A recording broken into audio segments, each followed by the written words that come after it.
Hi, this is Doug MacDonald again. This is part 2 of our week 3 CRM Players lectures. In the first video, I gave an overview of the roles of federal agencies, as well as the SHPOs and the TIPOs, as the most important players in federal cultural resource management. Today we're going to go through a bunch of other players in cultural resource management, just to remember that CRM is project-oriented. Projects occur and federal laws are implemented to manage impacts to cultural resources. And also remember that all these different players in cultural resource management projects are potential jobs for you in the business of cultural resource management. So in terms of CRM players, this is the overview that I gave last time. I went through all of these in general, but what we're doing now in the video lectures is going through each agency specifically. So last video we talked about federal and state agencies as well as SHPOs and TIPOs. This week we're going to go through all the players that frequently participate and only minimally participate. So I left it on the last video with the Montana tribal reservations that have tribal historic preservation offices. Tribes are not required to have TIPOs. They apply to have TIPOs through the National Park Service and then become certified by the National Park Service. So 8 tribes have gone through that process of National Park Service certification. The CSKT, the Blackfeet, the Rocky Boy, the Crow, and the Northern Cheyenne, the Fort Belknap, Fort Peck tribal reservations, as well as the Little Shell Chippewa tribe. So 8 tribal reservations in Montana have tribal historic preservation offices.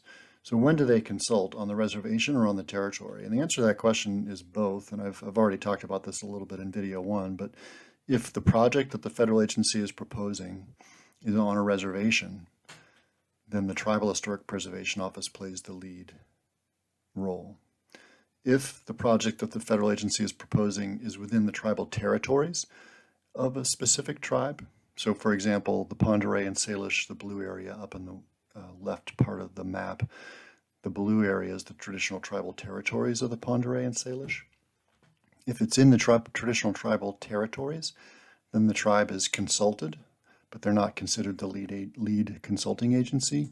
That would be the SHPO. So if it's on the reservation, the TIPO is the lead consulting agency.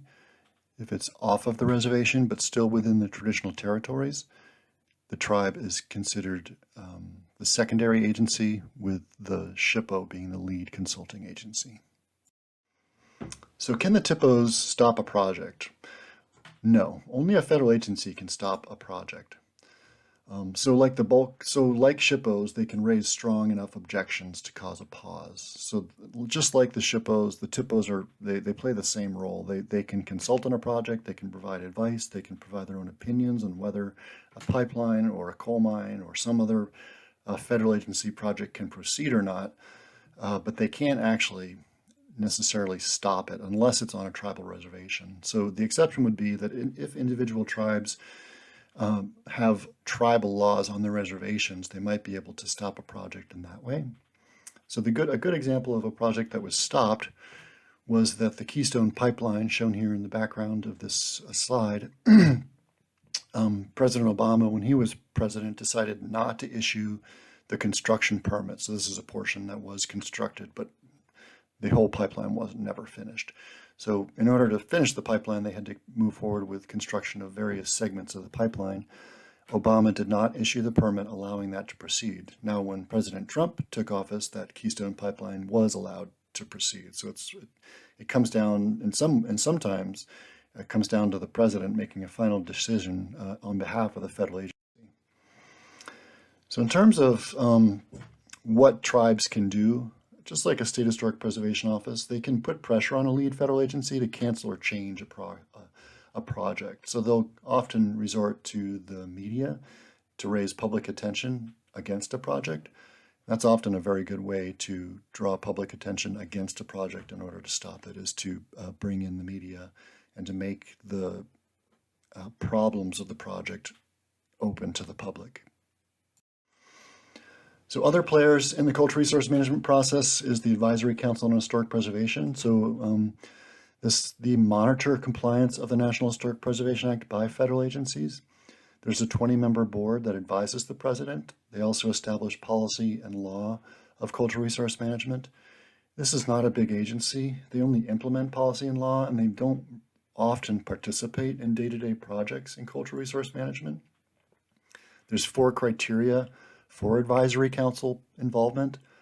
That would be a project that has substantial impacts to cultural resources, that there's an important policy or interpretation issue, that there's a potential for procedural or legal problems associated with the project, or if the project is of concern to Native American peoples or Native Hawaiian peoples. So that's not a lot of projects, right? Not a lot of projects meet these criteria. And that's good because the advisory council doesn't have a big staff to participate in projects. So they pick only the most problematic of projects. So I would say if you are running a cultural resource management project and the ACHP is involved, that means it's a difficult, complicated project. And I would also say you don't want the ACHP involved in your project. So they only get involved in the most serious of conflicts on a CRM project, such as human remains, agency conflicts. So if there's more than one federal agency and there's a conflict between those agencies, or if there's a conflict between the federal agency and the SHPO and the TIPO, or if it's just a complex procedural case.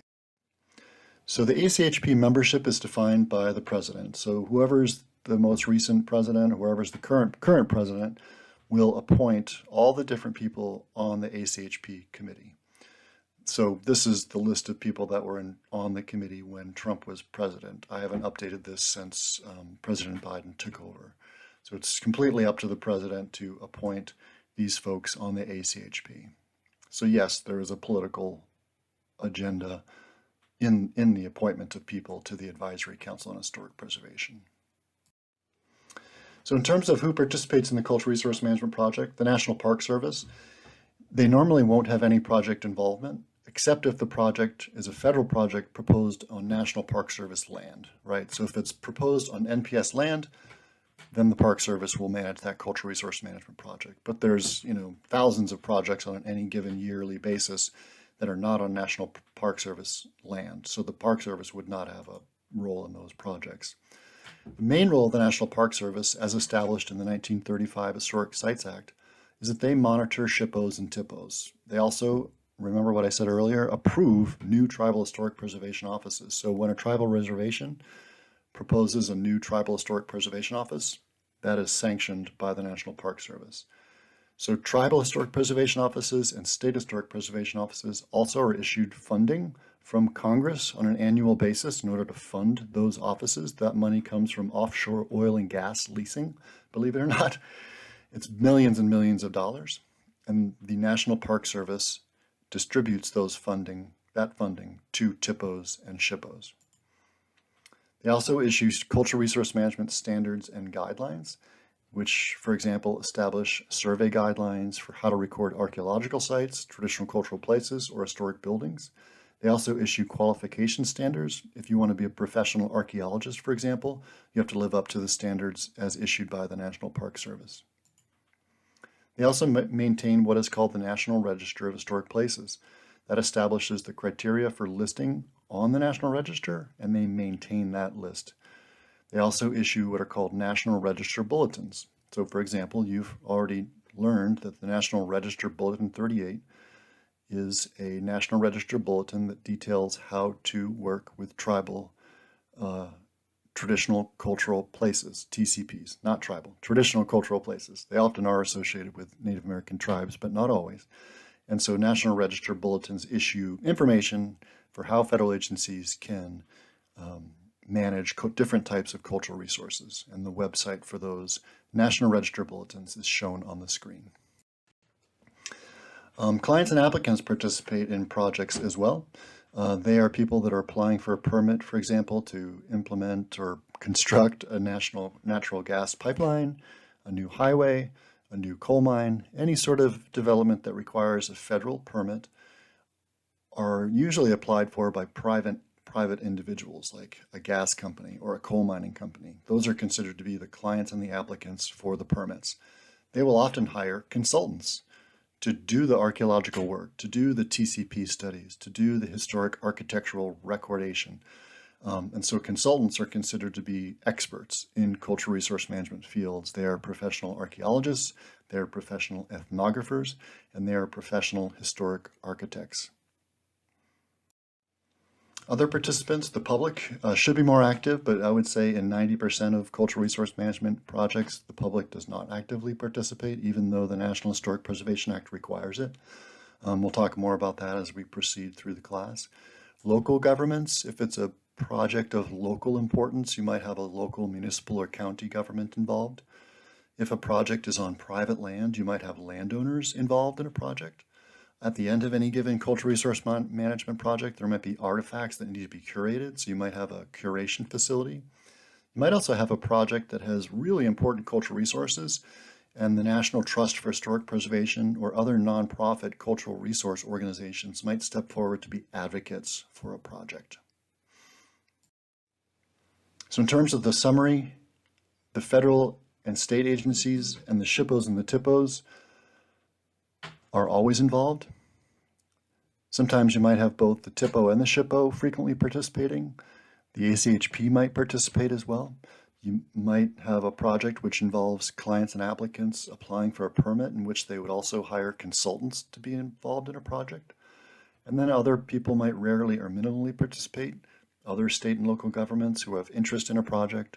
The public might participate, landowners, the curation facility, and nonprofit organizations might participate. So any given project, the bigger the size of the project, the more these people are going to participate and the more complicated the project becomes. So quiz 2 is due this Sunday. Sorry for the cutoff on that slide.